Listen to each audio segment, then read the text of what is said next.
Thumb Stopper. All right, welcome everybody to the Thumb Stopper podcast. Today we have a couple special guests that are going to talk to us today about the life of a developer. And I've titled this podcast as a series.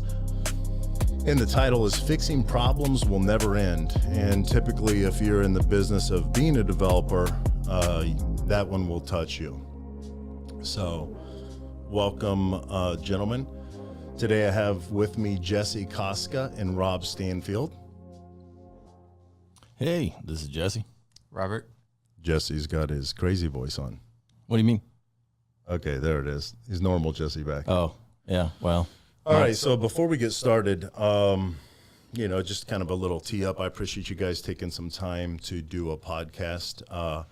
This is one where I feel like I want it to be a little bit of philanthropy, and I want it to be something that the listeners that might be thinking about technology, typically younger people, or, my goal is to help young people that might be thinking about being a developer.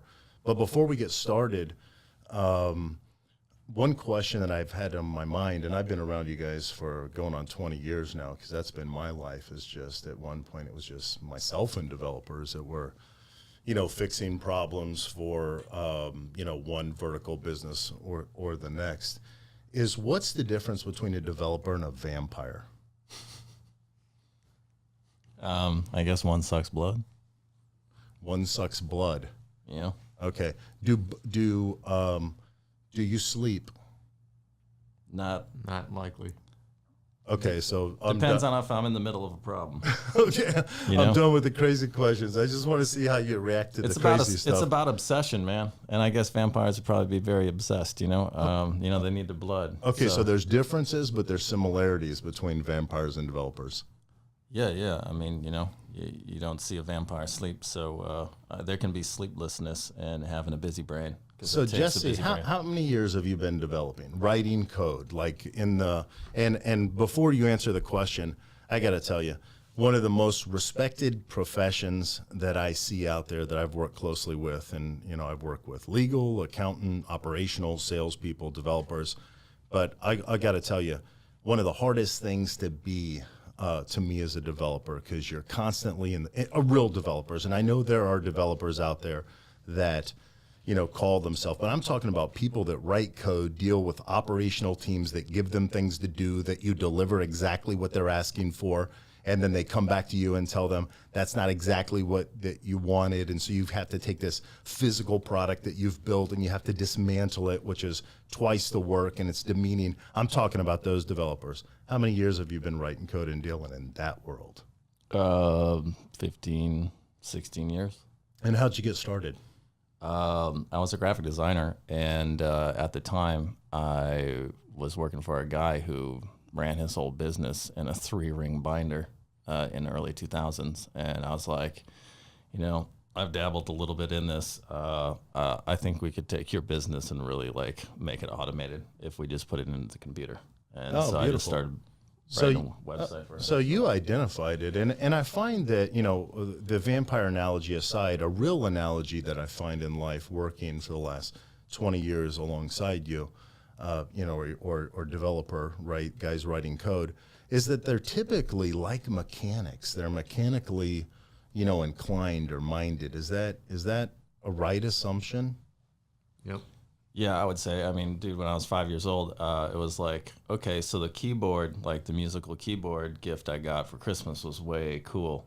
But what's inside of this? Like, how does this work? Okay. And you just have this yearning to just find out. Take it apart, see what's inside it, just the mechanics of it, more than the awesomeness of what it creates. Even if it's at the risk of breaking it. You're just like, I don't care. I need to know. I need to know what's inside. So for young people out there that are thinking about technology that might have those same type of, and I'll call them gifts, and I can remember taking things apart, right? The speak and spell that you dismantle, and it's like, wow, they're just little lights and to a circuit board, and what makes those go off? And so for the young people that are out there that are listening that have those types of tendencies, my thoughts on college today, in the belief that we're gearing everybody towards a college degree, and we're not talking about the strengths that people have that might be better suited, in a technology environment or even in a physical labor environment or a trade professional where it's an electrician or a plumber, et cetera. But so for the youth and the young listeners out there, people thinking that they're in tech, that they maybe want to be in technology or in development, that's usually a correlation, right, as being mechanically skilled. Yeah. I mean, you're really paying attention to a lot of details. You got to love details, it's one thing if you're, just doing a simple, I don't know, swap a part out on a car or something from the 70s, no big deal. But if you really want to get in there and know how every part works, why it was made, why it was shaped or, thought of in that way, then you're looking at, being able to probably maybe do this kind of, in your Awesome. life. So. And Rob, how about you? How many years have you been in the trenches and actually writing code? 10 to 15 years. 10 to 15 years. years? I started in high school as a part-time job. Oh, great. And then I went to college for a year, and then I decided I already knew a lot of the stuff that I needed to know, so I just got a job. Didn't want to be in debt, so. Nice. And so in high school, you had the drive to get the job. Is that something your parents wanted you to do? Is that something you found on your own, or? Well, I needed gas money, and it was a lot more competition doing the normal I needed money, therefore let's get a job. Yep. And you did it in IT, and you found that you loved this career? Well, didn't you tell me that, Rob, you went to McDonald's or went to the fast food place, went to the whatever, or Staples or something to get a job? Exactly. But there was just too many kids that wanted jobs there. And in the IT world, there's the particular area I lived in, there wasn't a lot of people that were qualified to do those jobs. Okay, so great. And that drew you to it. It gave me an opportunity to take that job. That's brilliant. Yep. That's brilliant. Well, I've had the honor, obviously, of you working for the that'sus.com parent company and doing development across our brands and our software products. So I appreciate starting off the series. One of the things that I believe that make this job difficult, and I'd like to talk about kind of some of the war stories. And when I let off talking about, I mean the real coders, not the guys. It's like, the word entrepreneur is very sexy today, and the word being a developer is very sexy today. And I think there are a lot of people that carry those titles that don't really deal with, what it takes to carry that title. And to me, a developer, I mean, we have so many things that happen in technology. You lose sight of when you're in the business of building software, you never get to put your hands on something material. And my soul kind of yearns for a product that you can touch. And everything being in the virtual world, the magic that makes all that happen are the weekends, the emergencies, the disasters, scalability of the servers, just the grind of being over a keyboard and kind of being exhaustive with all your senses, your eyes, you're having to have your mind glued into what you're doing. What can you guys add to that? I mean, tell us about the things, what do you hate about this job? Silence. What I hate about it is definitely that. It's what I love about it. I love getting obsessed about an idea. I love getting in there. I love making it work. I love seeing something start to finish in a big, robust way, end up panning out and working amazing. At the same time, it's like, to really be good at it, you've got to really stay closely linked to it, and you've got to give it your all. So it's kind of like the rest of your life does kind of just fade away. But that's the reason why at 4 o'clock in the afternoon, I almost don't care. It's 4 o'clock already? The day's almost over, and I didn't even realize time existed. So that brings up a good point. So are there such a things as developers who are socialites as well? Yeah, you guys know the mystique, right? That's one thing that I've been thinking about for the last 5 minutes is there's all kinds of needs for development. It's just like a human body has all these different cells in it, and they all got to be legitimate cells, to operate your body. But the thing is every cell has a different need or job. For me, I really care about how the whole organism works. I really care about how people are interacting as devs. So it's culture. You know, for me, it's like if the team isn't working well together, then we're doing all this for nothing. Yeah, And so it's to me, culture. you know, A lot of it's culture for you guys, right? The right. You know, I know other devs, you know, they're a lot more. They're just quiet. They don't care about that angle. They want just their computer and nobody else, and just let me solve problems for you all day. And Sure. that's that, you know. Sure. And so, you know. Yeah, there's all different kinds, you know. And when I asked you two to be on this program, I thought I would take two guys that were uniquely different, right, personalities. But I see you guys out there on the basketball court. I see you guys interacting. I see you guys in a culture that allows you to kind of take a break from the keyboard and the madness of, right, bugs and maintenance and all the things that come with this business. Yeah, you know, I don't know. As a leader, you know, I like to think of things a little bit more like, hey, it's okay if you make a mistake because, dude, we're all humans, and you know, computers are perfect. And yes, our goal is to make this absolutely, undeniably perfect. But you know, but then my guys underneath me at times aren't like that at all. They're like, perfection must be always. I can't live unless it's perfect, and I hate everything. Love that attitude. You know? And so it's like the push and the pull just brings a balance to make stability. Yeah, I call that obsessive, Yeah. an obsession. I love that word, obsess. Yeah. Rob, do you have any horror stories? Like, have you ever worked with anybody or for anybody? Now you can't say you, Matt, or you could, right? There's probably been some horror stories, and you could share one if they were here. But do you have any horror? Maybe not. Okay, maybe not. It can't be about me. Okay, it can't be about Jesse, and it can't be about me. But do you have horror stories, you know, outside of Jesse and I? Change names to protect the innocent. We put Rob on the spot. Well, not really horror stories, but we have had situations where developers couldn't agree on, they couldn't come to a consensus on where to take the company. Okay. So because of that, it created this toxic culture, and it ended up making the company not progress at all. Insolvent is the ultimate just dead. word, right? Yeah, I mean, the times where I've been around that kind of environment, it's just like, dude. So you guys have both witnessed this. You guys have both witnessed being inside a culture where the developers couldn't come to a consensus on something, and it destroyed the technology side of it. Yep. Absolutely. Really? It's a very big catch-22 in the industry. So what happens? There's not a leader that can make a decision to... Well, the problem is there's multiple people that want to be the leader, and because of that... Who's their leader? That's who the hammer should fall on, right? And why you know, there's always got to be somebody that can make a final decision. Well, there's the guy that is the leader, but then there's these other guys that everyone looks up to and respects.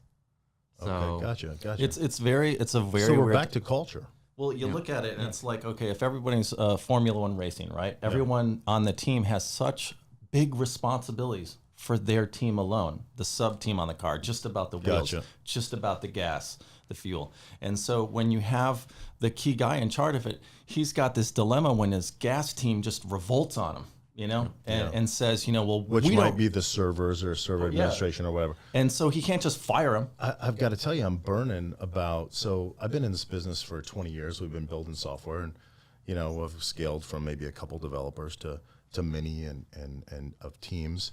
So what, why hasn't it happened here for 20 years? This is obviously me reaching for a plug, but that's not what I want it to be about. I just, I want to learn something from this, because I didn't realize that I would get the same horror story, that a culture implodes the technology department. That's crazy to me. I think we've had times of it here. I mean, to be honest with you. Yep. And so my whole endeavor with being here with your guys' company is just flat out, I don't want that to be. I want everybody in unity as best as possible. If that's a problem for you, then hit the road. You know what I would do if that happened back there is I would come in, and the guy that was screaming the loudest, I'd have to reverse suplex that guy in the technology department. However it works. That's why I only hire smaller developers than me, by the way. Just in case you guys ever try to overthrow the throne, I can get back there and at least get 2 or 3 of you. No, you just got the passion. You woke my passion up in my heart because that's my deal. Everybody needs to work at their best and I know. able to make the team whole. I never have any of you guys quit. I've always got to reverse suplex somebody out the front doors. So you do your best because I'm happy to hear that. You've got I'm trying to say. I figure it's like raising kids to a degree. You got all these wills.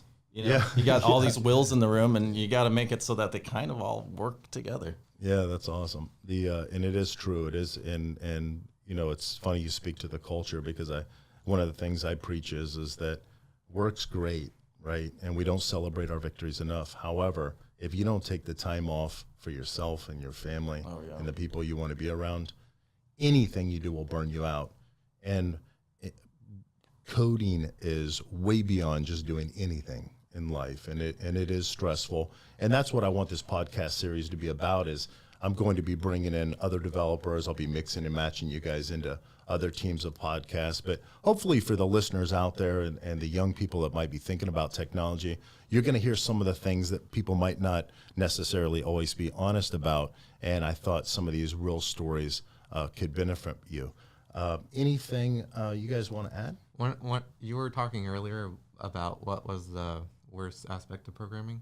Yes. And for me, the best thing is the puzzles that you're solving, but it's also the worst problem because sometimes the puzzles that you're solving hasn't been done before because it's for a specific business purpose.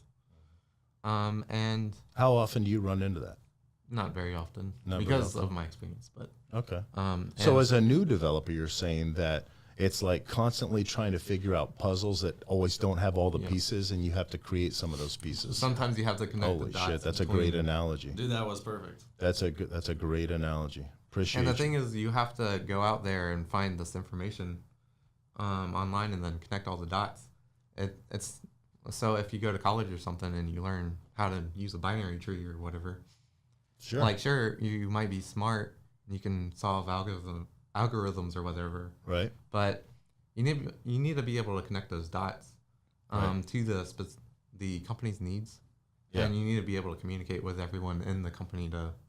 It's funny you bring that up because I think that's a very nice way of a conversation that I find myself having daily with people, and sometimes I have to get to the point where I'm like, stop. Right, just stop for 1 second, because here's what I need you to do. The hardest thing in the world to do, I need you to do it with me right now. I need you to think. Yeah.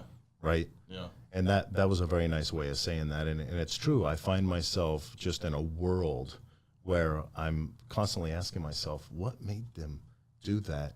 And if they would just stop and think. And it is tough. And in a world where we're kind of reactionary every day and we're, going through life, we're consuming content, and we're in the daily grind of doing the things that you guys do and the things that I do, is that sometimes it's hard because you realize you have to strategically think through something like a task.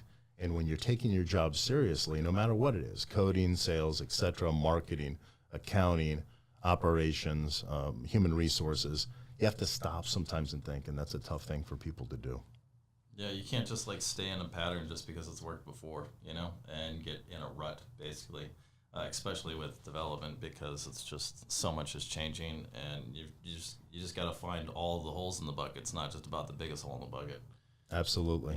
So I can feel that.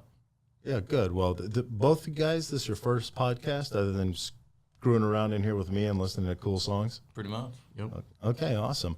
Well, thank you both today again, Jesse Koska and Rob Stanfield with that'sus.com. We appreciate both of you, and we'll have you back here in the near future. Titled podcast, Fixing Problems Will Never End, and in the life of a developer. Thumbstopper.